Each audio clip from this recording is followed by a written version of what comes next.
중심으로 전체적인 그림을 살펴보는 이러한 말씀으로 생각해 보도록 하겠습니다. 오늘 말씀의 제목은 그의 열기에서 피할 자가 없도다입니다. 다 같이 요절인 6절을 다시 한번 읽도록 하겠습니다. 6절입니다. 시작. 하늘 이 끝에서 나와서 하늘 저 끝까지 운행하며 그의 열기에서 피할 자가 없도다. 오늘은 하늘이 참으로 맑고 푸르렀습니다. 햇살은 따사롭고 눈부시게 밝았습니다. 푸른 하늘, 흰 구름, 눈부신 햇살, 이것이야말로 최상의 가을 풍경입니다. 근자에 서울에서 이런 날씨를 경험한다는 것이 쉽지 않았는데 혹시 최근 경기 침체로 인해 중국 공장에서 나오는 매연이 줄어들었기 때문이 아닌가 이런 생각도 들었습니다. 오늘 시편 말씀은 중국이 아니라 하늘에서 무슨 일이 일어나고 있는지 말하고 있습니다. 그리고 이 땅에서도 무슨 일이 일어나는지 묵상하고 있습니다. C.S. 루이스는 시편 19편을 성경의 시편 중에서 가장 위대한 시요, 세상에서 가장 위대한 서사시라고 평가했습니다. 세상에서 가장 위대한 시, 가장 위대한 서사시라니 너무 과장한 것이 아닐까요? 과장이 아니라면 어떤 점에서 그러할까요? 두 가지 이유를 드는데 시편 19편이 가장 아름다운 시를 가장 심오한 신학과 결합시키고 있기 때문이라 하였습니다. 아름다움과 심오함의 조화, 이것이 위대함의 두 날개라는 것입니다. 오늘은 시편 19편의 서론적인 점을 살펴보고자 합니다.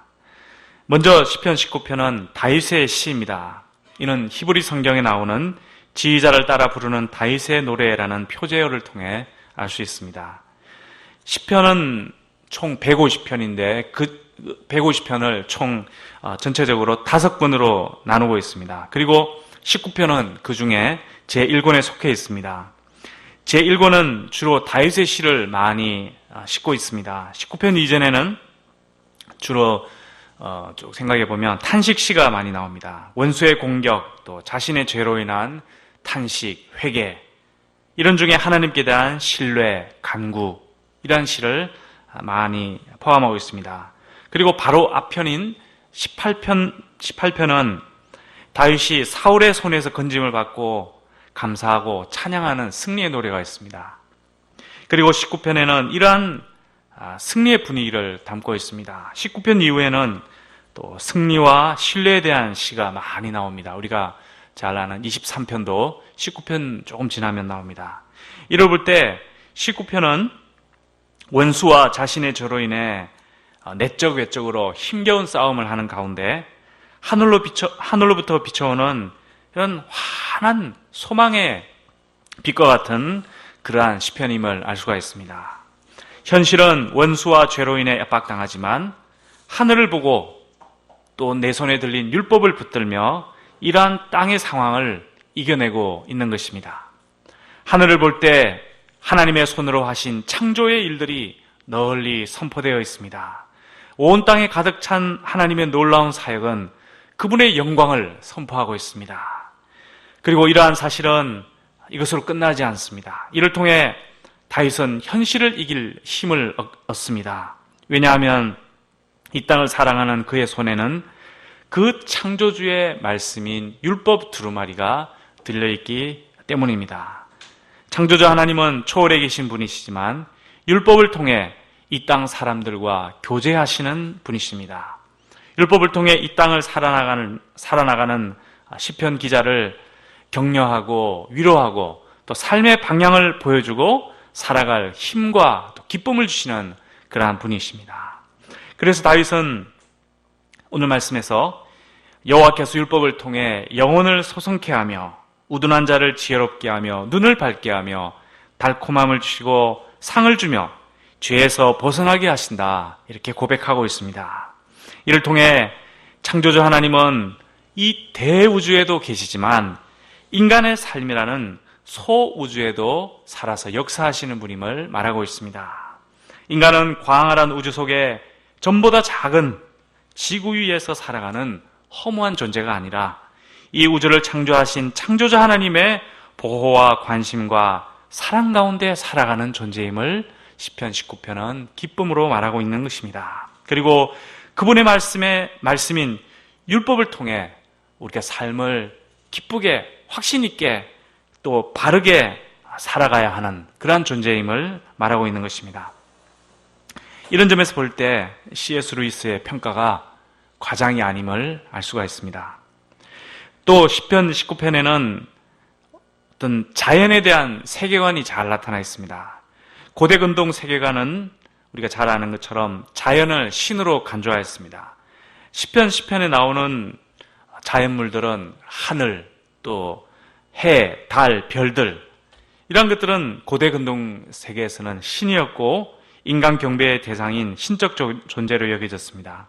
그러나 시편 19편 또 더 나아가서 구약 성경은 이러한 자연이 하나님의 피조물임을 말합니다. 인간 경배의 대상이 아니라 인간과 더불어 하나님의 영광을 선포하는 도구라 하는 것을 이야기하고 있습니다. 우리 1절에서 6절을 다시 한 목소리로 하나님을 찬양하는 마음으로 우리 쭉 읽어보도록 하겠습니다.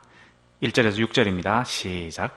하늘이 하나님의 영광을 선포하고 궁창이 그의 손으로 하신 일을 나타내는 도다. 날은 날에게 말하고 밤은 밤에게 지식을 전하니 언어도 없고 말씀도 없으며 들리는 소리도 없으나 그의 소리가 온 땅에 통하고 그의 말씀이 세상 끝까지 이르도다. 하나님이 해를 위하여 하늘에 장막을 베푸셨도다. 해는 그의 신방에서 나오는 신랑과 같고 그의 길을 달리기 기뻐하는 장사 같아서 하늘 이 끝에서 나와서 하늘 저 끝까지 운행하며 그의 열기에서 피할 자가 없도다. 세상과 다른 세계관으로 살아갔던 신앙의 선조들은 오늘날 세상 속에서 살아가는 우리에게도 세상과는 다른 세계관으로 살아가라 말하고 있습니다. 예전에는 자연을 신으로 섬겼다면 오늘날은 자연을 진화의 산물로 봅니다.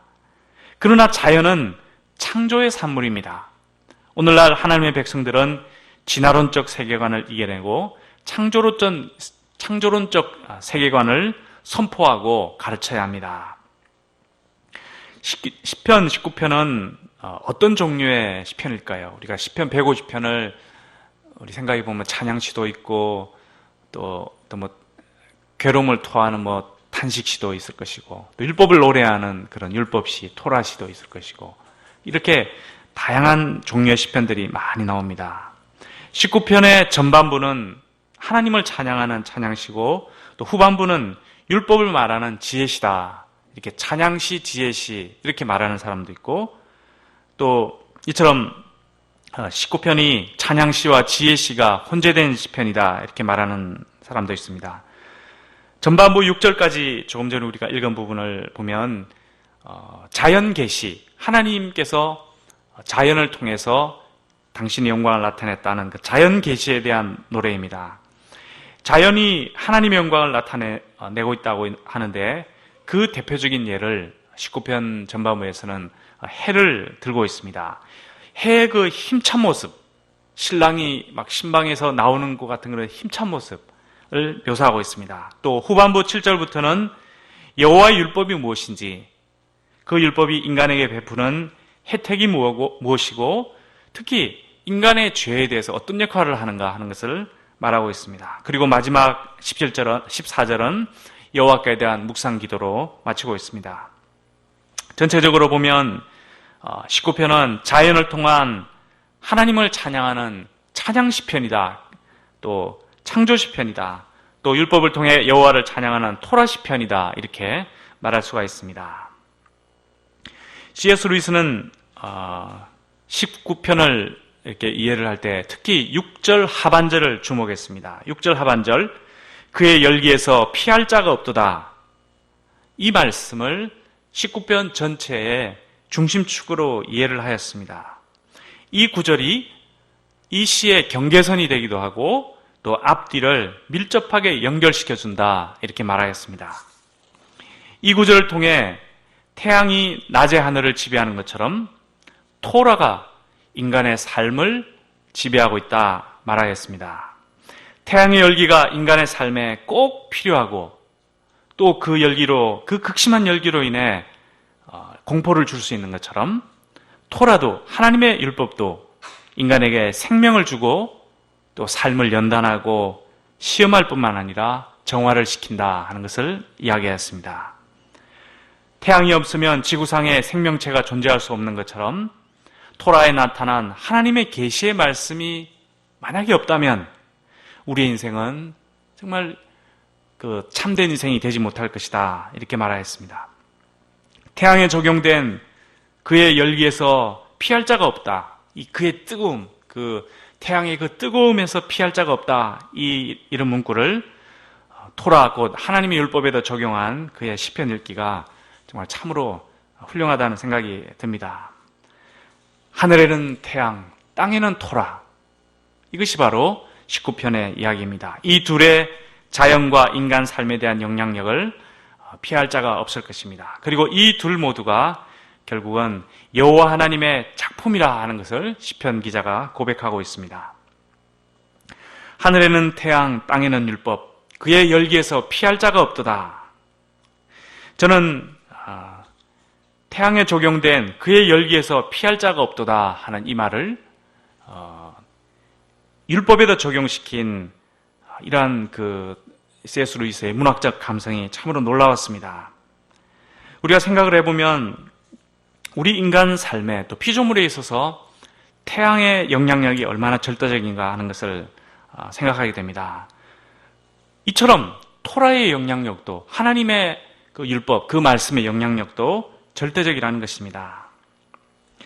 요즘같이 햇살이 좋을 때는 더욱더 햇빛을 많이 받아야 하는 때입니다. 가을에는 이 햇빛을 받아 온 땅에 곡식이 익어가고 열매가 맺혀갑니다.